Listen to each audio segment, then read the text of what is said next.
여기 어디죠? 정신을 차려. 당신 어디에서 이 왔죠? 양반아. 당신의 마지막 기억이 뭡니까? 모르겠어. 기억이 안 나. 기억이 안 나. 지금 뭘 하고 있는 거죠? 당신 이름 무엇이지? 장난치지 마. 내 이름은 뭐지? 무슨 영화를 봤죠? 뭘 봤더라? 뭘 봤지? 무엇이죠? 기억이 안 나. 큐어입니다. 큐어? 이제 좀 기억이 나시나요? 큐어에 대해서 얘기하는 건가요? 하루 종일 이 지랄하겠구만. 큐어. 큐어. 난 처음 봤을 때는 너무 충격 받았던 기억이 납니다. 나도 그래. 왜일까? 근데 이 영화를 다시 보니까 이 영화 되게 설명하기 어려운 영화인 것 같아. 어떤 영화는 되게 설명을 쉽게 할 수 있는데 이 영화를 다시 보니까 특히 마미야가 체포된 이후 후반부는 어떻게 설명해야 되나? 상당히 어지러웠습니다. 그래서 어떻게 말을 해야 될지 모르겠어. 마미야가 된 것 같아. 기억을 잃어버렸어. 기억을 잃은 것 같아. 계속 질문을 하게 돼. 우리가 다 정답이라고 알고 있던 것들에 대해서 계속 질문을 하게 돼. 당신의 이야기가 듣고 싶어. 어떻게 보시죠? 당신의 이야기가 듣고 싶어. 아, 내 이야기가 듣고 싶어. 내 이야기. 나도 처음에 봤을 때 형이랑 비슷하게 진짜 충격 먹었습니다. 이런 영화가 있구나. 왜? 내가 뭐 물론 영화를 많이 본 건 아닌데 형식 자체가 화면 자체가 그러니까 처음 봤을 때는 되게 낯설었어. 되게 풀샷이 되게 많잖아. 네. 이게 스릴러임에도 불구하고 우리가 보통 스릴러라고 하면 떠올릴 만한 그림들이 잘 안 나오잖아. 그러니까 뭔가 이렇게 카메라의 시선에서 봤을 때. 그래서 일단 충격을 먹었었고, 그리고 내가 보통 스릴러라고 하면 그냥 뭐 무서운 거 혹은 뭐 그냥 마음이 좀 불편한 감정을 일으키는 거 정도로 생각을 하고 있었는데, 이 영화를 보고 나올 때 내가 여운이 상당했었다. 그 당시에. 여운이 있었나요? 저 또한 여운이 상당했고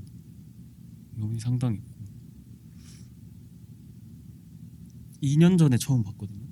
네. 서울 아트나인에서 재개봉했을 때 처음 봤는데, 아니 끝나고 한 5분 동안 넋이 나가 있었던 기억이 있어. 그냥 아무 말도 못 하고 혼자 집에 돌아왔습니다. 네. 이 영화에 대해 어떻게 얘기를 시작할 수 있을까?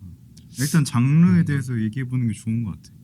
이 영화를 처음 보기 전에 기대값은 뭐랄까 뭐 추적, 형사, 뭐 스릴러 이 정도로만 생각을 했었던 것 같아. 그러니까 뭐 예를 들면 그런 범죄 수사물 있잖아요. 뭐 예를 들면 뭐 암수살인 뭐 이런 거 그런 느낌으로 생각을 했었는데 좀 결이 달랐어. 이 영화는 예상을 벗어난 장르적인 세팅이 있었던 것 같고, 살펴보면 처음 시작할 때는 스릴러 형사 추적으로 시작하는 것 같아. 그러다가 후반부로 넘어가면 오컬트가 되고 공포 영화적인 모멘트가 나오고, 그리고 뭔가 이 심리 드라마라고 해야 될까요? 특히 아내와의 관계에서는 그런 측면이 강조되고 추적이 중단되고 뭔가 뒤숭숭해지는 그 지점이 있는데 어느 순간 판타지로도 가버리는 거죠. 사실 많은 그 앞에 미스터리, 그러니까 형사가 나오는 미스터리 스릴러의 전형을 띠는 듯 보여. 근데 따라가면 따라갈수록 해결이 안 되잖아. 어떻게 죽이는 거지? 어떻게 죽이게 한 거지? 그렇죠. 근데 그 질문이 끝나길 바라고 있는데, 답이 나오길 바라고 있는데 아예 다른 장르가 들어와서 그걸 다 뭉개버리고 밀고 붙이는 느낌이 내가 들었어. 그러니까 이제 영화 처음 질문은 범인이 누구인가에서 영화 초반이 지나면 그다음에 마미야가 어떻게 연쇄살인을 벌였는가가 되고, 중반까지는 마미야의 범죄를 어떻게 입증할 수 있을 것인가 전형적인 형사물로 가다가 갑자기 후반부에 마미야에게 타카베가 잠식당하지 않을 수 있는가 없는가라는 완전히 새로운 질문으로 넘어가는 것 같아. 그게 이 영화 되게 특이한 점인 것 같고. 맞아. 근데 우리가 그걸 어색하다고 느끼지 않는 게 이 영화의 특이점인 것 같아. 정말 장르적으로 우리가 익숙하지 않은 문법을 따르는데, 근데도 우리가 명확히 설명할 수는 없지만 그렇다고 이것은 틀리다라고 할 수 없는 그 이유가 뭘까? 왜냐하면 영화 자체가 답을 내는 영화가 아니고, 일단 영화 내에서도 계속 질문을 하지만 질문을 하는 영화잖아 사실. 그렇죠. 그러니까 뭔가 이렇게 사실 결정돼 있는 무언가가 나올 수 없게 되고, 거기서 오는 우리가 다 느낀 것처럼 여운이 깊어지는 거지. 딱 우리가 나왔을 때 아, 이 영화는 이런 영화다. 물론 규정할 수 있지만 각자. 근데 딱 하나가 있는 게 아니라 질문을 우리한테 던져주고 거기에 대해서 계속 생각을 하는 영화. 영화 되게 대담해. 그러니까 맞아. 그 되게 느리고 뭘 대단하게 하는 거지 않거든요. 근데 그러다 갑자기 슥 살인, 슥 오컬트, 슥 심리 스릴러, 슥슥 되게 슥 대담하게 판타지. 대담하게 뻗어 나가는데 그 리듬감이 말도 안 된다. 근데 그 감상을 기억한 채로 오늘 팟캐스트를 찍어야 돼서 다시 한번 봤어요. 근데 다시 보니 그 빌드업이 정말 자연스러워. 그러니까 이게 뭔가 치밀하다는 느낌보다는 그냥 그냥 살아있는 동물처럼 그냥 움직여 영화가. 굉장히 그런 느낌을 받았습니다. 그러니까 뒤에 전개들이 다 납득되는 상징들을 뿌리면서 시작을 하더라. 그런 것들이 좀 흥미로웠어. 다시 볼 때야 보이는 그런 것들. 그런 그러니까 이 영화의 분위기라고 해야 될까요? 이게 공포 영화적인 장면이 한두 씬 정도 있긴 하지만 영화 자체는 공포 영화는 아닌 것 같은데 영화 전체에 흐르는 공포스러운 무드가 있어. 그거를 내가 다른 리뷰를 찾아봤을 때는 촬영이나 사운드 테크닉으로 분석을 많이 하더라고. 그럼 그 맞아. 촬영 얘기를 한번 해볼까? 보통의 말한 것처럼 음. 보통의 방식으로 찍진 않았잖아. 음. 왜 이렇게 찍었을까요? 그러니까 아까도 얘기한 것처럼 풀샷이 되게 많이 등장하지. 그러니까 살인을 할 때도 뭔가 가해자의 시점이나 피해자의 시점을 더 들어가는 게 아니라 최대한 멀리서. 우리가 사실 주관성이라는 걸 잃게 되잖아. 그렇죠. 그러니까 객관성이 확보된 상태에서 우리가 이 사건을 보게 되는데 그 동시에 어떤 말이냐면 관객으로서의 주관성을 갖는 거라고 생각을 하거든. 그러니까 인물에 우리가 이입을 하는 게 아니라 우리가 이걸 어떻게 볼 것인가에 대한 질문을 오히려 던지는 거지. 그럼 거기서 섬뜩해지잖아. 내가 이걸 보고 있다라는 자각이 있으니까. 내가 이 인물들한테 들어가서 뭔가 행하고 있다가 아니라 진짜 그냥 너무 건조하게 벌어지고 있는 살인을 그저 보고 있다라는 이 감각이 나는 좀 충격적인 것 같거든. 거기서 충격을 받는 것 같거든 나는. 그 충격이 어떤 공포스러움까지 그치. 이어진다. 그러니까 생각해 보면 보통 이런 영화에서 살인 장면을 하면 보통 피해자의 시점에서 진행되잖아. 뭔가 혼자 집에 있는데 갑자기 누가 집에 침입했어. 피해자의 POV 같은 게 나오고 주관적 시점샷이 나오고 막 그 사람이 막 집을 수색하고 막 그런데 서서히 뒤에서 칼을 든 남자가 다가오고 깍! 뭐 이렇게 되는데 그러면 그럴 때 그치. 관객이 느끼는 감정은 내가 피해자의 입장에서 과연 내가 살 수 있을까? 맞아. 죽을 수 있을까? 음. 이거의 긴장감인데 이 영화는 그게 아니라 그냥 다 보여져 있어. 피해자도 가해자도 그냥 일상 속에서 갑작스럽게 살인이 벌어지고 그래서 느끼는 감정이 일반적인 형사 드라마의 그런 식과 완전히 달라. 뭐랄까 맞아. 대체 어떤 일이 일어나고 있는 거야? 라는 이해가 안 되고 뭔가 균형이 안 맞는 그런 두려움 그런 장면들이 롱테이크와 그 샷의 길이로 만들어지는 것 같아. 근데 또 궁금한 것은 그거야.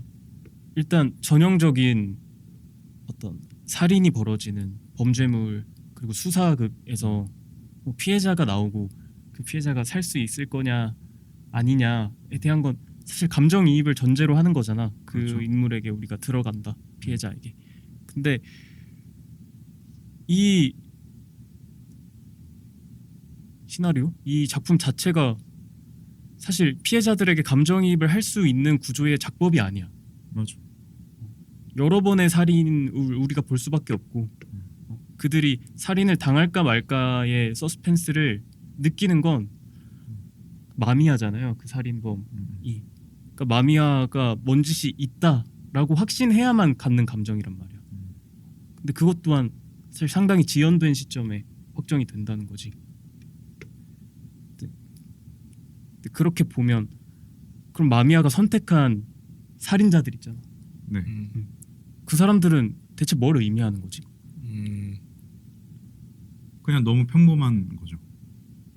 그냥 너무 평범하다. 우리처럼. 마미아에 대해서 좀 얘기해 보는 게 좋을 것 같아. 일단 마미아가 실제 사람일까요? 영화에서 보면 좀 초자연적으로 그려지는 순간들이 있어. 예를 들면 처음 등장할 때도 바다에서 해변 씬, 그다음에 해변을 바라보는 씬, 그다음에 갑자기 마미아가 튀어나와. 마법처럼. 그리고 마미아가 옥상에서 떨어지는 장면이 있어. 맞아. 그리고 그 다음 장면에 멀쩡해. 꽤 높은 데서 떨어졌는데 그냥 멀쩡하게 병원에 가야 된다고 하는데 사실 외상이 없어. 아파 보이지도 않아. 음. 그리고 거의 후반부에 마미아가 갇혀 있는 병실에서 그 라디에이터를 쾅쾅 때리는데 그게 건물 전체로 진동이 이어져. 맞아. 이런 거 보면은 마미아와 관련해서 계속 현실적이지 않은 묘사들을 넣고 있단 말이에요.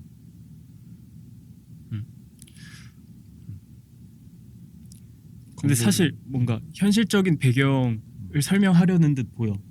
왜냐하면 이 영화가 한 시간쯤 지나가고 나면 누가 봐도 마미아가 살인을 교사했어. 그렇죠. 그래서 타카베 형사 야쿠쇼 코지가 그의 집을 찾아가면서 이제 행적들이 다 나오잖아. 정신과 의사를 준비했었고 오컬트에 대한 그죠. 공부를 했고 집에는 이 영화는 리얼리티의 바탕을 둔 것처럼 속이는 속이는 순간들이 있죠. 그치. 거기까지는 그렇게 따라와야 이탈하지 않는다고 판단을 하는 것 같아.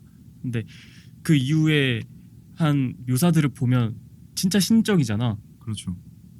근데 신적이란 건 알겠어. 근데 왜 신적이어야 하는 거지 그 인물이 이 이야기에서?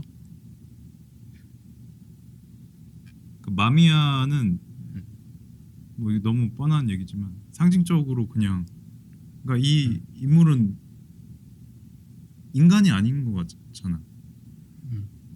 그러니까 그냥 어떤 인간의 텅 빈 내면 그 자체를 형상화한 느낌이지 않는가. 인간의 텅 빈 내면을 형상화했다. 그러니까 그런 샷들이 많아요. 마미아를 완전히 거의 어둠 속에서 실루엣만 보이게 드러내. 그 장면 기억나세요? 타카베가 병원에서 마미아를 찾아서 지하실에 가니까 어둠 속에 마미아 실루엣이 보여. 담뱃불이 하나 탁 들어오면서 그 불빛만 보이는데. 맞아. 그러니까 마미아는 실제 어떤 살아있는 인간을 캐릭터 디자인을 했다기보다는 인간의 어떤 어두운 면을 좀 형상화한 느낌. 그래서 보통 이런 사이코패스 스릴러 보면은 예를 들면 뭐 예전에 뭐 양들의 침묵이라든지 뭐 그 정말 옛날에 사이코라든지 어쨌든 이 사람이 왜라는 게 있잖아요. 예를 들어, 이유가 있죠. 히치콕의 사이코를 보면 뭐 엄마와 관련된 뭐가 트라우마가 있고 거기서 발현된 뭐 이상적인 정신 생각이 있고 그래서 사람들을 죽이고 뭐 이런 현실의 인간으로서 납득은 어려워도 그 논리가 이해는 되는데 마미아는 논리가 없잖아요. 이런 맞아. 경우가 없죠. 그 면 때문에 우리가 더 빠져들어서 더 관객으로서의 주관성을 갖고 보게 되는 것 같아. 근데 그렇게 마미아에 대해서 물으면 물을수록 마미아에 대해서 물으면 답이 안 나온다는 말이지. 그러면 결국 마미아와 관계를 맺는 것들을 봐야 하는 것 같아. 마미아를 계속 물으면 우리도 그거 됩니다. 살인마 됩니다. 그처럼 돼. 그치. 누구세요? 누구죠? 마미아의 이야기가 궁금해. 마미야를 궁금해하지 마세요. 큰일 납니다. 그런 말도 있잖아. 어둠 괴물과 싸우는 자는 음. 뭐더라? 까먹었습니다. 괴물 너무 들여다보지 마세요. 괴물이 되라. 뭐. 그자 또한 괴물이 된다. 그렇죠. 형이 아까 그 실루엣 얘기를 하면서 생각난 건데 그 가정집에 들어갔을 때 있잖아. 그 바다 처음에. 그 초등학교 교사. 그치. 음. 거기서도 비슷한 장면이 나오거든. 맞아요. 그치? 맞아. 불이 꺼져 있는데 얘가 들어가 있어 먼저. 그냥 근데? 지가 들어가. 근데 그 집주인이 불을 먼저 켜. 켜고 근데 불을 킴과 동시에 마미야는 나오고 집주인이 글로 들어가잖아. 맞아요. 맞아. 근데 집주인이 들어가니까 마미야가 불을 껐던 걸로 기억하거든. 맞아. 그러니까 마미야는 좀 마미야를 상징적인 뭔가를 생각을 하면 그러니까 사람을 좀 뭔가 어둠 속으로 끌어들이는 존재 뭐 그런 느낌이지 않을까. 이 사람의 그 연기 지도를 어떻게 시켰을지가 너무 궁금해. 너무 탁월했다고 생각해. 근데 연기가 너무 탁월했어. 뭐로 설명이 안 돼. 그냥 이 사람은 모르겠다는 이 모르겠음을 완전히 맞아, 맞아. 표현했어. 존나 맞아. 멍청해 보이는데 어, 뭔가 있는 아이 같아. 그게 진짜 어려운 것 같거든. 정말 어려워. 그러니까 아는 무언가를 어. 표현을 하게 된단 차라리 말이야. 뭐 화내세요, 우세요. 이건 차라리 쉽잖아요.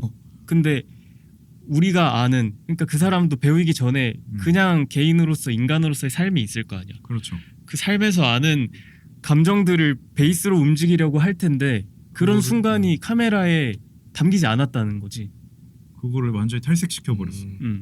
그러면 어떤 생각으로 그 사람은 했을까도 난 너무 궁금해. 무섭다. 정말 그렇게 디렉팅을 하고 했다는 게 근데 아까 빛에 대한 얘기를 했잖아. 어둠에 끌어들인다. 음. 사실 뒤에 거의 모든 살인의 장면에서 그런 레이어들이 쌓여 있긴 하잖아. 그렇죠. 근데 그러면 결국 마미야를 궁금해할수록 우리가 공허해지긴 하는데 그 마미야가 만나서 교사했던 사람들을 봐야 하는 것 같아 나는. 그리고 그게 아마 구로사와 기요시의 의도인 것 같거든. 좀 그때 당시에 사회상과 몇몇의 인물들을 보여주면서 그 피해자들 이 왜 선택됐는가. 선택된 게 아니죠.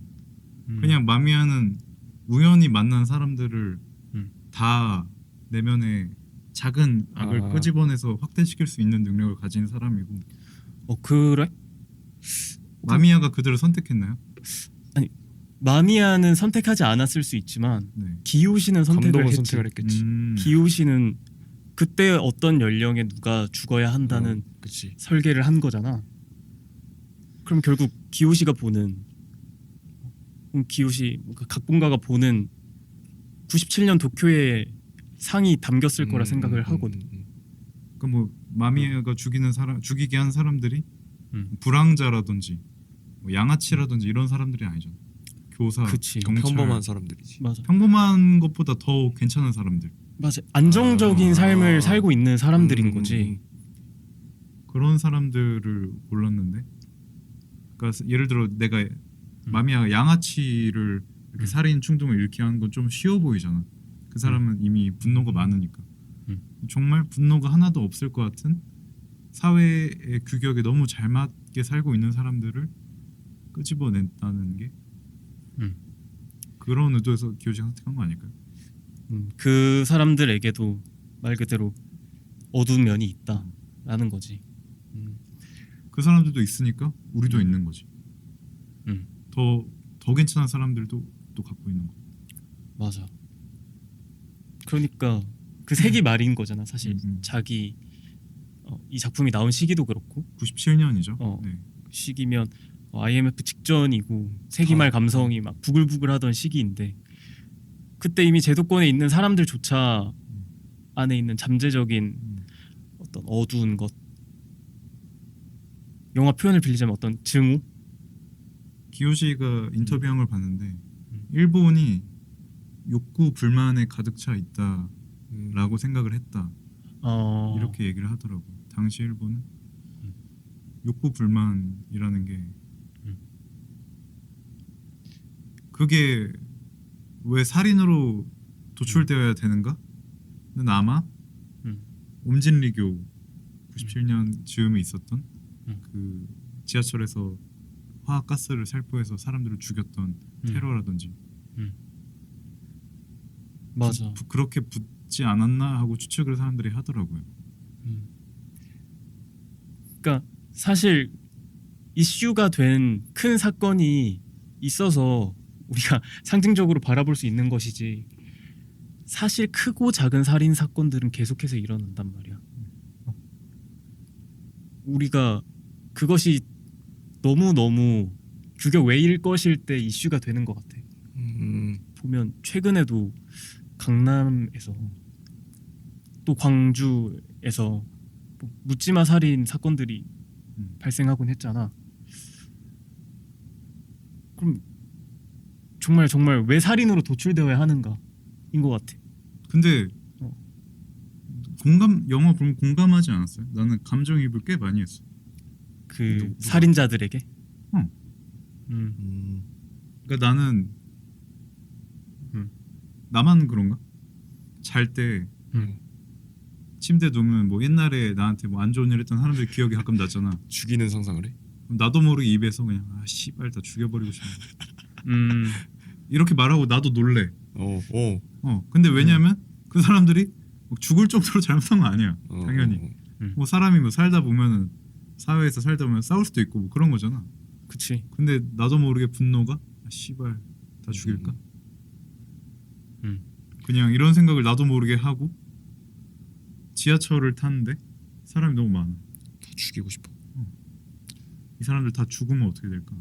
근데 나는 되게 나 뭐 대학도 졸업했고 고등학교도 잘 나왔고 군대도 현역으로 잘 갔다 왔고 멀끔해. 정신 이상자는 아니야. 멀끔해. 멀끔해. 근데 살인 충동을 가끔씩 생각을 한단 말이야. 근데 이게 나만 그런가? 왜냐 이런 얘기를 할 수가 없잖아. 사람들 앞에서 저는 살인 충동이 있습니다. 근데 그치. 이 영화는 음. 내게 그 얘기를 해줬단 말이야. 너 그럴 수 있어. 맞아. 그래서 난 이 영화 보면서 치유됐어. 큐어 큐어했어. 해버렸어. 아. 근데 나만 그렇습니까? 근데 사실 정말 솔직해지자면 근데 보편의 의견은 아닐 수 있어. 근데 나 또한 그런 스트레스를 느껴. 진짜 해가 쨍쨍할 때 있잖아. 잠을 별로 못 잤는데 밖을 나와 보니 해가 너무 쨍쨍한 거야.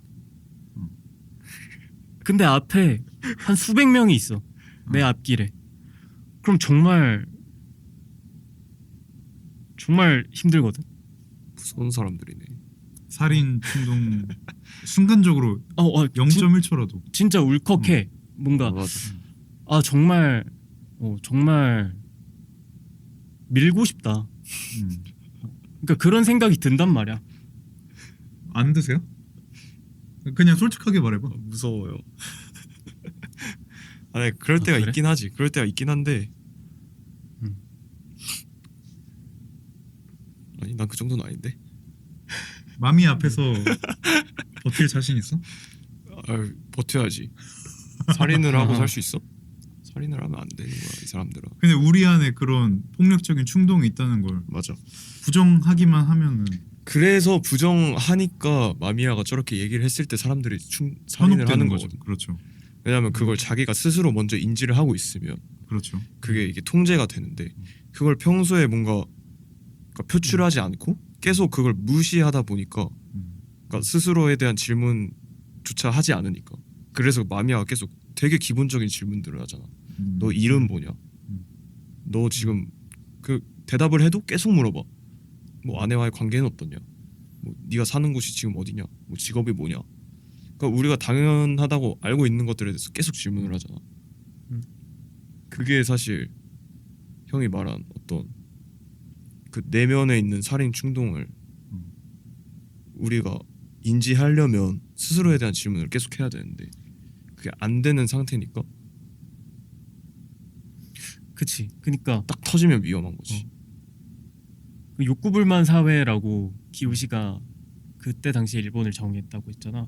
그러니까 욕구 불만이라는 건 욕구가 있는데 욕구가 해소되지 않는 상황이라는 거지. 다시 그렇죠. 정의를 해보면. 근데 욕구가 있다는 걸 알면, 그러니까 욕구 불만이 되는 상황이 크게 두 가지인 것 같아. 의지가 있는데 상황이 안 따라주는 경우, 혹은 욕구가 있는데 내가 그걸 원한다는 것조차 모르는 경우. 그러니까 기요시 그러면 해소될 수가 없잖아. 큐어 장면을 보면 그 살인마들이 살인하기 전에 묘사들이 있어. 예를 들면 그 경찰서에서 자기 부하를 죽이는데 그 전에 되게 짧게 그 경찰서장이 담배를 피려니까 여기서는 금연입니다. 맞아. 됐어. 사실은 미묘한 갈등이 있어. 그치. 그죠. 여자 의사를 살인하게 되는 장면 전에 남자 젊은 의사를 치료하는 장면이 있어. 맞아. 남자 젊은 환자를. 환자. 그때 마미야와 너무 닮은. 그때 그 환자가 이제 누워서 막 그 여자 의사가 진찰을 하려니까 약간 희롱하듯이 대담하시네요 막 이런 말을 해. 맞아. 거기서도 이 남자에 대한 분노를 조금씩 보여주고 있어. 근데 일반적인 상황에서라면 그냥 넘어갈 일들인 거야. 근데 그 그치. 껍데기를 한꺼풀만 벗겨내면 음. 부하를 싫어하는 마음, 음. 그 남자 환자 같은 사람들을 죽이고 싶은 마음이 있는 거야. 맞아. 그리고 마미야가 항상 만날 때마다 그런 지점들을 계속 긁어준다고 느꼈어. 너 남성 혐오하잖아. 여자 주제에 왜 의사가 됐어? 이런 그렇지. 말들을 한단 말이지.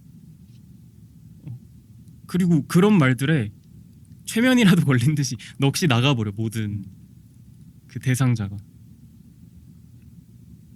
그럼 우리는 사실 기우시의 관점에 따르면 누가 자신의 욕구를 알아봐 주길 기다리고 있는 거 아닐까? 그래서 반대로 해석하는 것도 있더라고. 마미야가 최면을 거는 게 아니라 우리가 최면에다 걸려 있는 거고, 욕구 불만을 가두는 최면에 걸려 있고, 마미야가 최면을 풀어주는 거야. 욕구를 그냥 너의 껍데기를 벗어내. 그냥 이게 넌데 그냥 너의 솔직하게 해봐. 나 껍데기를 벗겨봐. 나 뭐 남자, 뭐 나이, 이름, 직업 벗겨내면 뭐야? 동물인 거야. 동물 뭐야? 먹고 싶으면 먹고, 싸고 싶으면 싸고, 죽이고 싶으면 죽이고. 내가 너 죽여버려도 뭐. 나? 나하고 뭐 비프가 있나? 갈등 있나? 비프는 없어. 하지만 언제든 그냥 뭐 죽일 수 죽이는 거야. 있으니까. 그냥 죽이고 싶으면 사람이 죽이는 뭐 거야. 그럴 수 냈다 있으니까. 그냥 뭐 주환이든 뭐든 그냥 칼로 그냥 그냥. 냅다 그냥 다 뭐 있냐? 잘라버리고 고깃덩인데? 피부 벗겨버리고 그냥. 맞아. 근데 나도 느끼면서 일단 주인공 코지 자체도 자신의 아내가 편집증을 앓고 있잖아. 그리고 그것에 대한 어떤 부담감, 좀 어떻게 보면 증오하는 마음이 있는 것 같아. 그리고 여의사도 그렇고 아까 말한 그 상사 경찰, 좀 늙은 경찰도 다 설명이 되는 것 같아. 근데 나는 처음에 두 명의 살인자 있잖아. 시작할 때 살인을 하는 매춘부 죽이는 남자. 매춘부를 죽이는 어떤 직장인, 그리고 두 번째로 자신의 아내를 죽이는 교사. 그 둘에 대해서는 뭐 첫 번째는 어떻게 이유를 붙여볼 수 있을 것 같아. 어떤 자기 혐오일 수도 있는 것 같고. 교사는 그런 해석이 있더라고. 그 마미야가 교사한테 질문하거든요. 아내분은 뭐 하시는 분이세요? 하니까 교사가 그냥 주부예요. 이게 일본어 뉘앙스를 정확히 모르겠는데 그냥 주부예요라는 말이 아내가 뭐 특별한 직업 없이 뭔가 빌붙어서 살고 있고 그런 아내에게 약간 실망감이 있다. 그런 뉘앙스가 그 짧은 대사에서 있었다. 아 그래? 그런 얘기가 있더라고요. 나는 그것조차 없었다면 사실은 거의 없었다고 봐야죠. 그러니까. 없다고 생각해야지. 그러면 조금 더 확장되는 것 같아. 사실 우리의 본능에 살의가 있다라는 관점인 거잖아. 그거를 거의 드러내지 않았죠. 타카베와 아내 후미의 얘기를 좀 해보는 게 좋을 것 같아. 그러니까 이 영화가 후미에의 씬으로 시작하잖아요. 맞아. 후미에가 주인공도 아니고 그쵸. 이야기 내에서 뭔가 결정적인 역할을 하는 인물은 아니니까. 주인공의 아내 후미에. 그렇죠. 근데 왜 영화를 후미에로 시작했을까는 의문이 있어. 심지어 규요시 인터뷰 찾아보니까 원래 각본에는 후미에로 시작하는 게 아니었대. 그래. 그 땅땅땅땅 신나는 노래 나오면서 몽타주들. 몽타주 씬이 원래 시작이었고 근데 나중에 편집본을 보니까 그냥 후미의 씬이 어느 순간 처음에 있었대. 아, 그래서 이게 왜 있지? 근데 그냥 넣었대. 근데 나도 처음에 일단 관객으로서 그 후미의 씬이 사실 보자마자 획득할 수 있는 의미가 거의 없단 말이야. 그지. 관객이 뭐 푸른 수염이라는 동화에 대해서 뭐 잘 알고 있는 것도 아니고 설명이 된 것도 아니고. 맞아. 그 공간도 처음 나오는 곳이고 의사도 여자, 처음이고 모든 인물 다 처음인데 굉장히 이상한 이야기들을 해. 내가 모르는 책에 대한 얘기를 하고. 그래서 그냥 흘러갔어. 근데 그 이후에 살인 장면을 보게 됐을 때 뭔가 계속 연결짓게 됐거든. 처음의 장면이랑. 좀 무슨 상황인지 감은 안 잡혀도 병리적인 상황이잖아. 근데 살인을 했는데 원한이 있는 게 아니면 납득되지 않을 정도로 난자를 해놨고 자기 옷이랑 신분증 다 두고 갔어. 현장에. 이러면 이런 위트를 던지더라고. 이러면 아마도 용의자는 알몸으로 도망을 쳤겠네요. 했는데 무슨 소화전에 알몸으로 진짜 어둠 속에 들어가 있단 말이야. 미스터리가 거기서 오는 게 되게 크죠. 거기서 시작되는 것 같아. 거기서 이 영화는 좀 병리적이다. 그러니까 나는 후미의 씬으로 시작했던 가장 중요한 이유를 추적해 보면 이 영화는 정신병원으로 시작하는 거야. 그러니까 이 뒤에 이야기들은 정신병원에서 일어나는 일 같아. 뭔가 다 정신병자 같아. 그런 생각을 했어. 그 처음 장면을 정신병원으로 세팅을 했던 이유이지 않을까. 맞아. 사실 어떤 트릭도 나는 생각을 했어. 푸른 수염이라는 소설의 내화인가? 지금 벌어지는 것들. 그렇지. 근데 그게 너무 유치하잖아. 맞지. 그래서 후미에가 직접 나와버려. 뭐 어떤 그 정도의 긴장을 만들긴 했는데 나는 그 뒤에 되게 기이한 행동들 있지. 그걸 좀 병리적으로 해석하게 됐던 것 같아. 나도 그랬던 것 같아. 타카베에 대해서 얘기를 좀 나누고 싶은 지점은 타카베가 언제 마미야에게 완전히 넘어갔냐를 영화에서 되게 모호하게 그리고 있단 말이에요. 그치. 근데 그거를 언제라고 판단하느냐에 따라서 이야기를 해석하는 방식이 달라질 것 같아. 그러니까 몇 가지 포인트들이 있는 것 같아요. 예를 들면 그 타카베가 신문을 하러 혼자 마미야의 병실을 찾아오죠. 그래서 마미야랑 얘기를 하다가 막 마미야의 질문에 자기 얘기를 합니다. 아내랑 어떤 관계이고 자기가 얼마나 책임감을 느끼는지 막 화를 내죠. 그러다가 갑자기 천장에서 물방울이 떨어지면서 맞아. 검은 물이 타카베의 신발에게 닿고 거기서 뭔가 타카베가 움직이지 않아. 그 지점에서 마미야에게 당했을 수도 있고 아니면은 영화 끝까지 마미야를 죽일 때까지도 타카베는 마미야에게 조종당하지 않았을 수도 있고 또는 그 전 사이에 아내의 환각을 보잖아. 아내가 자살을 해, 목에 X를 하고 자살한 환각을 볼 때쯤엔 이미 마미야에게 당했을 수도 있고 어쨌든 그 지점을 되게 모호하게 해놨는데 맞아. 그러니까 어떤 힌트들을 심어놨잖아. 물의 이미지와 불의 이미지로 형성한 것 같다. 불이 갖고 있는 빛인 거지 사실은. 담뱃불이나 이런 것들 전조등이라거나. 근데 빛과 물로서 어떤 모티프를 줬는데 이걸 보면 최면이 발생하는 거다. 그걸 어느 시점 가면 알게 돼. 특히 그 공원 화장실에서 살인하고서 세면대에 물이 넘쳐 흐르고 있잖아. 여의사의 살인 때. 그때는 사실 웬만한 관객은 이것이 모티프다 이해는 되죠. 어떤 상황인지 라고 해석할 것 같거든. 근데 그 이후에 취조실로 타카베가 끌려오고 마미야가 끌려오고 그렇죠. 그거 아는 상황에서 마미야가 계속 담배를 피려고 하는데 그렇죠. 막는단 말이야. 막는단 말이야.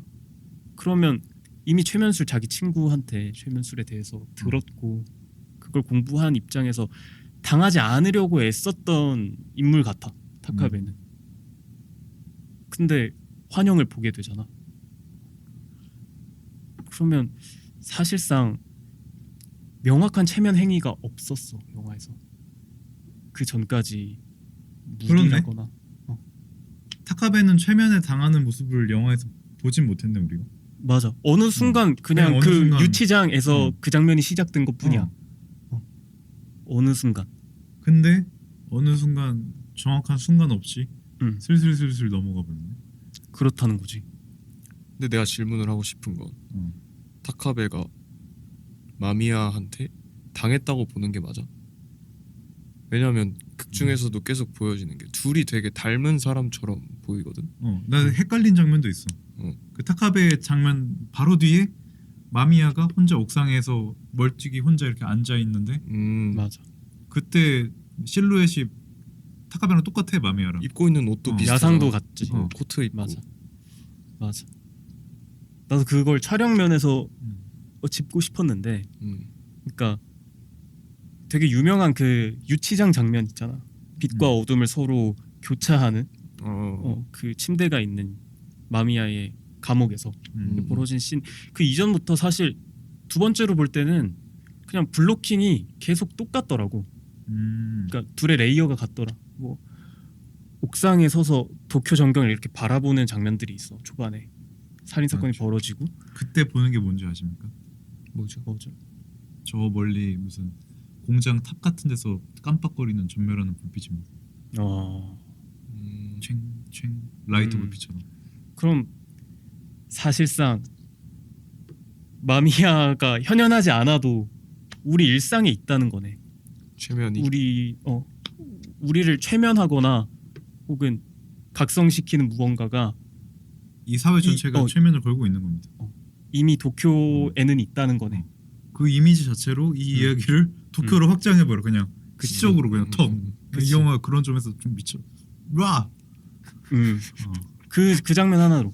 그 굉장히 의도인 건 좀 로우로 발치해서 찍다가 카메라가 이렇게 올라간다는 거야. 그래서 도쿄를 다 비춰버려. 그렇게 공들여서 찍었어. 왜겠어? 그치. 와 진짜 씨발. 근데 그 다음 장면이 질투가 바로 지붕 위에 존나 올라가 있는 마미야. 그래 씨발 이게 이렇게 똑같아. 이렇게 그 둘은. 붙이는 게 미친놈이라니까요. 그 둘은 같아.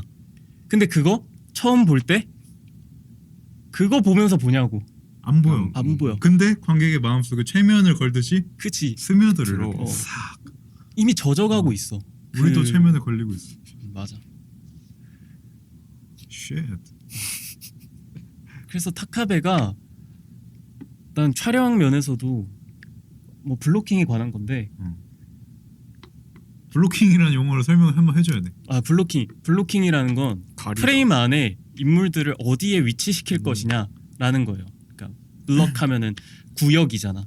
그렇죠. 인물을 어느 프레임의 어느 구역에 둘 것이냐를 계속 블로킹이라고 바뀌기도 하는데 하죠. 뭐 맞아, 마미야랑 타카베가 대화할 때도 계속 서로 위치를 교환하죠. 맞아. 그렇게 바뀌는데 물 똑똑똑 떨어지는 공간 있잖아. 그럼, 그때 왔다 갔다 하니까 어두운 공간과 상대적으로 빛이 있는 공간.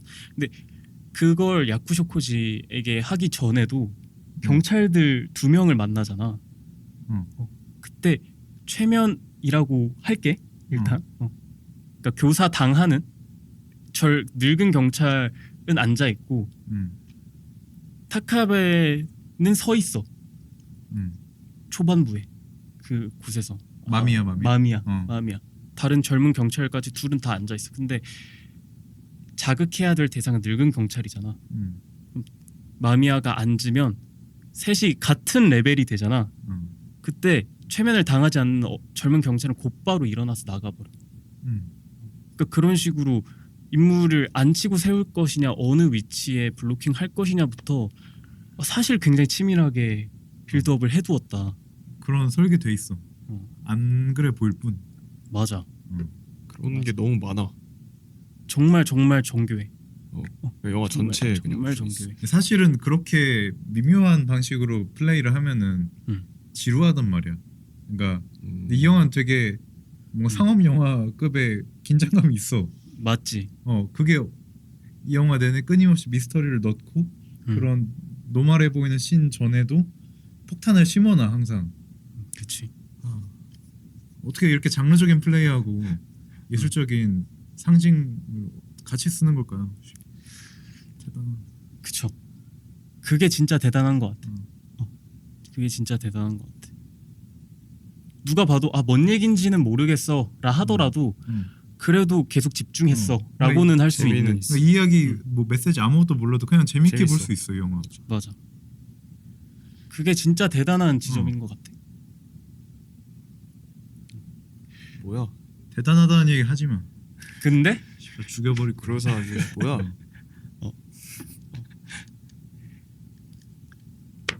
사운드가 사운드 예술이었어. 사운드 진짜 그러니까 사실 이 영화에서 음.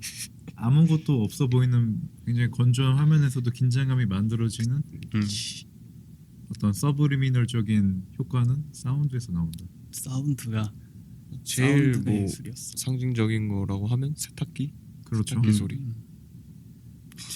그러니까 음악을 이 영화 거의 쓰지 않았어요. 처음에 그 오프닝 때 경쾌한 음악을 제외하고는 맞아. 그런 외화면 사운드나 그냥 도심을 비출 때조차도 도심을 비출 때조차도 어떤 소음들과 자세히 저는 극장에서 처음 봤거든요. 그때는 정말 빵빵한 5.1 환경에서 들으니까 그냥 도심에 계속 비명이 있어. 어떤 특정할 수 없는 음역대에 인간의 소리들이 있어. 그건 느꼈어. 무슨 기차 소리나 백색 소음 같은 게 되게 이렇게 짜증나지 이 영화. 이 소리들이 너무 나를 거슬리지? 계속 그런 생각을 했었어. 특히 맞아. 신문하는 유치장 장면 같은 경우에 뭐 아무 사운드도 없는데 그 묘하게 신경을 갖는 백색 소음 때문에 긴장감이 생겼다. 맞아. 그래서 그 부분은 내가 어떤 인터뷰에서 본 것 같아. 뭐 이건 극장에서 봐야 한다. 왜냐면 당시 사운드 디자이너라 별의별 소리를 다 집어넣었다. 그런 얘기를 하는 거야. 근데 그게 대중성, 뭐 몰입을 원하니까 사람들은 그거에 기여한 부분인 것 같다. 계속 우리를 편안해지지 않게 하는 거야. 불편해? 불편해 영화가 보고 있으면 보고 나도 불편하고. 맞아. 한국 사회에 대해 얘기해볼까? 일본 사회가 1997년에 욕구 불만이었다고 칩시다. 네. 그럼 이 영화를 재밌게 보고 있는 2026년에 우리는 지금의 한국 사회 욕구 불만의 사회를 살고 있는 겁니까? 그런 거 같은데. 그런 해석들이 있더라고. 버블이 끝나고 경제가 굉장히 호황이던 시절이 끝나고 호황이던 시절에 즐거움은 없어지고 호황이 어때? 내가 힘들게 일해도 버는 게 그만큼 많잖아. 그래서 즐길 수 있잖아. 근데 호황이 끝나니까 버는 건 없는데 힘든 건 똑같은 거야. 그러니까 억압되어 있는 것들을 분출할 방법은 줄어드는데 억압 자체는 그대로 남아 있어. 그래서 사람들이 답답하고 터질 것 같고 그러니까 뭔가 나를 해소해줄 뭔가를 찾아주고. 맞아. 근데 97년에 도쿄가 버블이 이제 가시화되면서 힘든 건 똑같은데 버는 게 줄어서 힘들어지는 거잖아. 그렇죠. 근데 그게 정말 못 살 정도냐고. 아니죠. 아니잖아. 그거 없어도 집 있고 집세 내고 전기세 내고 두 끼 세 끼 먹을 수 있잖아. 두 끼 떡볶이도 먹죠. 그니까요. 배부르겠다. 그런데 우리가 욕구 불만에 빠지게 된다는 게 일단 그게 시사점인 것 같아. 옴진리교 일본에 거기에 가담했던 젊은 사람들이 직업이 되게 잘 나갔어. 뭐 그냥 이 되게 머리가 나쁘고 뭔가 정말 이상한 사람들이 가입한 게 아니라 그냥 평범한 회사원, 변호사 뭐 이런 사람들이 어떤 삶의 의미를 잃고 답답함을 느끼다가 음. 신성한 뭔가로 내 영혼을 채워줄 옴진리교를 찾은 거야. 너무 그냥 잘 나가는 사람들이. 그래서 막 그런 사람들이 돌변해서 막 테러하고 어떻게 옴진리교가 사람들을 설득했는가에 대한 자료를 좀 찾아보려는데 잘 없더라고. 그 심리에 대해서는. 근데 분명히 이해가 된 지점이 있어.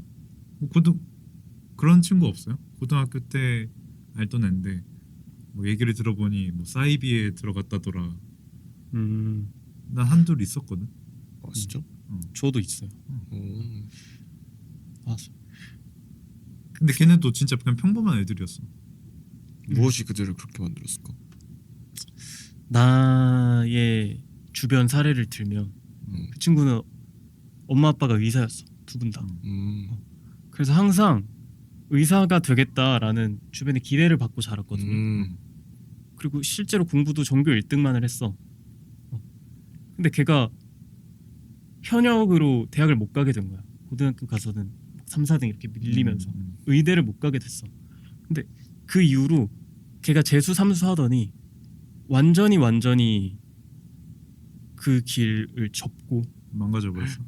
그 길을 접고 진짜 후드 라이프를 살고 있다는 얘기를 들었거든요. 근데 걔가 삶이 후드가 아니잖아 사실. 객관적으로 보면 집이 정말 잘 살고 진짜 저택에 산단 말이지. 그 친구는 정말 삶이 불안정하다고 볼 수 있나? 그러니까 이 욕구 불만이라는 게 생존 욕구 불만이 아니라 뭐 그런 얘기가 있잖아. 비교와 사람들의 관계 속에서 사람의 가는 고통의 90%가 탄생한다. 관계 속에서 비교. 그러니까 결국에 가장 큰 그러니까 우리를 가장 드라이브 시키는 건 어떤 삶의 불안정성, 생존의 욕구라기보다 정말 메슬로 말대로 자아 실현일 수 있는 것 같아. 그러니까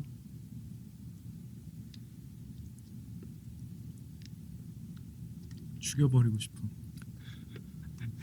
근데 죽이면 해소가 되냐고. 아니 스스로 죽일 수밖에 없지. 그러니까 이게 계속 검열을 해야 되잖아. 나를. 그렇지. 맞아. 모르겠어. 난. 그러니까 불만을 말할 수 없는 사회니까 그게 불만이 쌓이는 거야. 맞아. 그것도 있는 것 같아. 그러니까 아까 말한 것처럼 맞아. 우리 너무 편하게 살고 있잖아. 음. 그러니까 뭐 만약에 우리가 조금 뭐가 해소가 안 되는 욕구가 있어. 거기에 대해서 우리가 피력을 할 수가 없는 거지. 왜냐하면 지금 너네 너무 편해 라는 게 기저에 깔려 있으니까 우리가 뭔가 맞아. 더 요구하는 것처럼 사회가 받아들이면 우리의 욕구는 계속해서 해소될 수 없는 상태에 머무르는 거. 그러니까 뭐 그런 표현이 있잖아. 이 사회가 표백되었다. 그러니까 완전히 오염원이라고 판단된 갈색, 녹색, 자주색 다 지워지고 하얀색만 보이도록 이 사회가 점점 만들어지고 있다. 근데 그 색깔들이 사라지는 게 아닌 것 같아. 그러니까 우리 뭐 인터넷 커뮤니티 보면은 정말 난잡하고 동물적이고 욕도 많고 막 천박하잖아. 근데 어떤 사람들은 그렇게 얘기하잖아. 아 그거는 인터넷이니까 사람들이 더 과장해서 그냥 웃기려고 그런 거야. 근데 그게 아니라 인터넷이니까 얘기할 수 있는 것 같아. 그런 솔직한 걸. 그러니까 오히려 솔직한 거지. 어. 과장된 게 아니라. 맞아. 그리고 아까 내가 뭐 얘기했던 거의 연장이긴 한데, 그러니까 우리가 주체가 그렇게 단단하지가 않잖아. 맞아요. 그런 사람도 있을 수 있지만, 그래서 내가 아닌 타인이 혹은 제도가 사회가 아니야 너 지금 불만족스러운 상황 아니야 라고 하면 그렇게 최면을 스스로 거는 걸 수도 있는 것 같다. 아 그치 내가 지금 불만족스럽다고 말할 상황이 아니구나. 근데 우리의 몸은 계속 그렇게 느끼고 있을 수 있는 거지. 아니 나는 왜 이렇게 그 표백된 것처럼 말끔해 보이는 사람을 보면 그 사람 속을 뒤집어 놓고 싶죠. 나한테 마미아적인 욕구가 그러네. 있어. 마미아 기질이 있네. 그러니까 예를 들면 예한이처럼 그러니까 웅규는 좀 뒤틀린 게 겉으로 좀 보이잖아. 뭐지? 근데 예한이는 안 보인단 말이야. 아 그래? 예한이는 뒤틀린 게 안 보여. 틀린 게 안 보여? 그러니까 이걸 근데 꺼내 보면 있단 말이야. 그치. 근데 나는 그런 사람들이 그걸 안 꺼내려고 하는 모습을 보잖아. 그러니까 내가 몸을 묶거나 아니면 어떤 상황에서 분명히 얘가 화가 났을 법한데 화를 내지 않거나 안 꺼내는 모습을 보면 화가 난단 말이야. 오히려 그냥 그게 더 마미아인데. 왜 우리는 근데 그렇게 해야 사회가 돌아가는 건 맞아. 아 근데 사회적- 그러는 와중에 우리 영혼이 죽어가고 있단 말이야. 음. 마미아에 당한 사람들처럼. 음. 나는 내가 뒤틀려 있다는 사실을 인정하는 걸 좀 받아들였어. 한 얼마 전부터. 물론 모두 나처럼 뒤틀렸지 않을 수도 있고 인정해야만 되는 건 아니지만 인정해야지. 근데 왜 이렇게 사람들은 이 뒤틀림을 숨기려 하는지. 근데 그건 있지. 스스로 인정하는 거하고 또 그걸 표출하는 거하고는 또 다른 문제니까. 내가 그걸 스스로 알고 있어도 뭐 그 사람한테 뭐 굳이 뭐 그런 것도 있는 것 같아. 뭐 그러니까 타인에게 나의 어떤 내면을 드러낼 것이냐 아니냐로 그치. 해볼 수 있는 거잖아. 그러면 그게 나한테 유리하지 않다고 판단하는 것 같아. 사람들이. 실제로 유리하지 않아요. 그치. 난 그래서 진화적인 관점에서. 난 그래서 짐승처럼 보이는 것 같아. 요즘 내가 사람들에게. 아 형이 스스로가 너무 드러내서 솔직한 사람인 거네. 난 다른 사람도 짐승으로 만들어 버리고 싶어. 아 너 안에 동물을 좋은데? 보고 싶어. 그러니까 서로가 서로에게 솔직해지자는 거잖아. 물어뜯고 싶고 피를 보고 싶어. 2주 안에 피를 보고 싶어. 난 심장을 갈라서 뭐가 있나. 제일 더러운 그걸 보고 싶어 그 사람의. 그런 것 같아. 최면을 걸 수만 있다면. 난 보고 싶어. 그거 보기 위해 영화 시나리오 작업하는 것 같아. 영화에서는 그거를 볼 수가 있어. 그치. 어. 그리고 사람들이 어. 한 겹을 두르고 보니까 좀 납득해 주는 것 같아. 영화가 재밌는 게 뭡니까? 딜레마 상황이 있잖아. 불타는 버스에서 애들이 갇혀 있어. 구할까? 아니면은 그냥 목숨을 지키고 도망칠까? 이런 상황들이 계속 주어지면서 인간의 어떤 치부라든지 굉장히 위험한 선택들이 점점 드러나는 재미가 있잖아. 현실에서는 못 드러나는. 그게 내게는 이 큐어가 가장 깊은 지점까지 나아갔던 것 같고, 인간의 악이란 차원에서. 그래서 이 영화를 굉장히 좋아하고. 맞아. 우리는 솔직할 수 없는 걸까? 솔직할 수도 있어. 할 수 있지. 근데 너무 솔직하면 우리도 존나 싸울걸? 그치. 그러니까 내가 정확히 말하면 내가 솔직할 수 있는 이유가 뭐야? 너네들이 안 솔직하기 때문에 나를 받아줄 수가 있는 거야. 우리 모두 다 짐승이면 이건 시스템적으로 그치, 그치. 문제가 돼. 맞아. 사람이 이것이 다른데. 보존될 수 없어. 어. 시스템이 해체돼. 근데 너무 표백돼 있어도 문제가 돼. 그치. 맞아. 적당한 게 중요한 것 같아. 그게 어려운 거야. 맞아. 닥쳐. 재단하지 마. 재단하지 마. 표백하지 마. 알아서 할 테니까. 짐승 모두다. 뭐 한 비스트 시간이고 모드로 들어갈까? 1시간이고 2시간이고 뭐 떠들고 싶을 때까지 떠도 테니까. 방해하지 마. 맞아. 그런 것 같아. 그러니까 너무 표백해도 사실 안에서 계속 쌓이고 있는 걸 거잖아. 그렇지. 그러니까 그러니까 이게 어디까지 얘기를 할 거냐가 참 어려운 문제인 것 같아. 어디까지 얘기하고 어디까지 함구할 것인가. 나는 다양성이라는 걸 굉장히 중요시한다고 생각하거든 스스로가. PC? 뭐 PC고 됐든 뭐가 됐든 간에 뭐 모자란 사람도 있을. 뭐 모자라다고 얘기하기도 뭐 그렇겠지만, 그러니까 이게 사람들마다 다 다르잖아. 어떤 수용성이라는 거? 뭐 수용성에서도 그렇고, 그러니까 너무 달라. 그러면은 뭐 이 사람의 말도 들어보고 싶고, 뭐 저 사람의 말도 들어보고 싶어. 그러니까 이렇게 받아들이고 싶어 스스로가. 근데 막상 나와 다른 어떤 의견을 이렇게 듣게 되는 때가 있잖아. 그럼 나도 막 이렇게 화가 나는 거지. 왜냐면 나도 나의 자아가 있으니까. 이게 참 어려운 것 같아. 그러니까 어디까지 사람들의 말을 들어야 되고, 어디까지 합을 맞춰야 되고, 어디까지 나의 의견을 내야 되고, 이게 참 어려운 것 같아. 근데 난 듣는다는 행위 자체는 여전히 매우 중요한 것 같아. 근데 그치. 그때 나를 자꾸 깎아내느냐? 그게 나를 지나치게 조각하는 수준으로는 안 가야 되는 것 같거든. 그러면 욕구 불만되고 결국에 더 크게 터지는 것 같아. 그치. 근데 그걸 들으면서 적당히 조절할 수 있냐고. 어렵지. 욕구를 적당히 조절하는 게 돼? 안 돼. 그러니까 갑자기 이름이 생각나네. 마음이야? 주인공. 타카베. 그러니까 타카베가 아내하고 같이 사는 것 같은 거잖아. 그렇죠.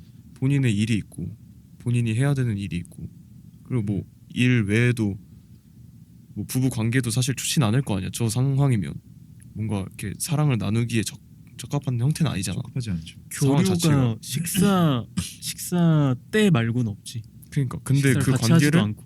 유지해야 돼. 이게 얼마나 고통이냐는 거지. 저 사람은. 그렇죠. 그러니까 살인을 하는 거고. 근데 맞는 것 같아. 같은 집에서 함께 살아간다로 음. 우리 지구 상황을 단순화해 볼 수 있잖아. 근데 같은 방에서 서로 생각이 다른데 그걸 숨기고 살아갈 수 있느냐에 대한 얘기인 것 같아. 결국. 맞아. 죽일 것이냐, 아니면 그 전에 솔직하게 대화를 나눌 것이냐. 그렇게 네, 문제인 이분법적으로 해결되는 문제가 아닙니다.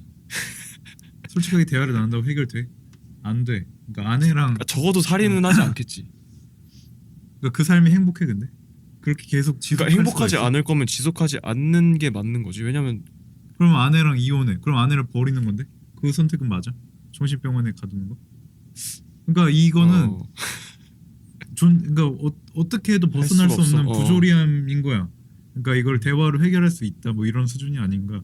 근데 이런 부조리함이 삶의 어떤 근원적인 지점에 있는 거야. 그렇기 때문에 음, 이 영화가 살인으로 이 모든 걸 해결하는 게 굉장히 어떻게 보면 유치하지. 유치하고 올바른 해결책이 아니죠. 그치. 그러니까 그래서 질문해야 된다는 거지 내 말은. 그럼에도 어. 이 살인이 주는 이 영화 어떻게 보면 대리만족의 감정을 느끼는 영화가 될 수도 있고. 그러면 마미야를 그 영화의 표현대로 그 치료법 치료인 거죠. 그렇죠. 나는 그건 아닌 것 같은데. 이 영화는 성장 영화인 거죠. 주인공이 성장. 잘 내면의 고통에서 치료되는 영화. 그러니까 그 치유가 영화의 표현에서는 치유지만 사실 그렇지 않잖아. 실제로 치유죠. 아니지. 근데 살인은 맞죠? 어쨌든 살인이잖아. 그렇지 그럼 않다는 거야. 행복해졌는데 뭐 어쩔 거야? 행복해지지 않는다니까. 그러니까 결과적으로 아니, 너무 공허하잖아. 마미야도 죽고 아니지. 그 타카베가 이제 다른 사람 계속 그 살인하게 하면서 그러니까 그 살인의 전이가 그거 재밌잖아. 그건 행복이 아니잖아. 그 형도 알고 있잖아. 사실. 아니 모르는데. 그러니까 그래서 그러면 진짜 진심으로 이 마미야가 치료법이고 메시아 같은 존재의 기능을 하는 거야. 이 세상의 구원자다. 말이 안 되잖아. 말이 안 되죠. 말이 안 되지. 근데 그래서 이 영화가 좀 이상해. 난 설득될 것 같으면 설득이 안 그러니까 되는. 그거지. 그러니까 그거야. 그러니까 처음에 마미야하고 타카베 이름이 타카베가 처음 영화의 초반에는 계속 질문을 하거든. 그러니까 타카베도 마찬가지로 질문을 해. 왜 범행을 저질렀냐. 뭐 이런 질문을 해. 근데 영화가 점점 진행을 되면서는 둘이 똑같이 답을 정해줘. 그러니까 마미야는 그 여의사한테 너 지금 이런 감정을 갖고 있잖아. 그래서 넌 죽여야 돼. 라는 범행 동기를 심어주고 타카베는 범행 동기가 야 네가 죽였지. 마미야한테 물어볼 때도 아니다. 그 경찰한테 신문을 할 때 야 네가 죽였지에 대한 답을 내리거든. 그러네. 그냥 뒤에서 머리에 총을 쐈으니 답은 나온 거잖아. 그런 그런 계속 라인을 하네. 확정을 지어. 두 사람 다 처음엔 질문을 계속 하다가 근데 그 사람들의 그 답을 짓는 행동이 정답이냐고 아니잖아. 그러니까 범행 동기 답이 없지. 그럼 그 각자마다의 개인의 어떤 사정이나 뭐 그런 게 있을 텐데 그거에 대해서 우리는 계속 질문을 해야 되는 거야. 그러니까 살인을 하거나 그 살인을 하지 않기 위해서 어떤 확정된 답을 짓는 게 아니라 우리가 이 둘 사이에서 고민을 하기 위해서 계속 질문을 해라 라는 게 이 영화의 어떤 키 질문인 거지. 아니 아니야. 아니 맞아 맞는데 난 질문하기 싫어. 그냥 살인을 해버리고 싶어. 왠 줄 알아? 왜지? 평생 질문하고 고민해야 되는 삶은 괴로우니까. 맞아, 괴로워. 그냥 다 죽여버리고 답을 내면 싶어. 편하니까. 맞아. 맞아. 그니까 어른들이 왜 안 변해? 20살 먹으면 보통 자기 삶이 어떤지 답을 내려. 맞아. 그치. 그러고 다 죽어야 돼. 다 죽이자. 다 야, 너 일로 죽이고 와봐. 다 같이 피부 벗기고 죽는 수밖에 없어. 그게, 야 그게 너도 우리가 벗기고 행복해지는 싶잖아. 방법이야. 정확해. 잘 안 해. 맞아. 치료됐네 얘도. 선교당했어. 좋아. 우린 다 치료됐어. 그런 걸로 너희도 치료되길 바래. 우리 다음화는 우리가 직접 출연 및 실행하는 슬래셔 영어로 돌아올게. 행복해집시다. 치유돼. 안녕.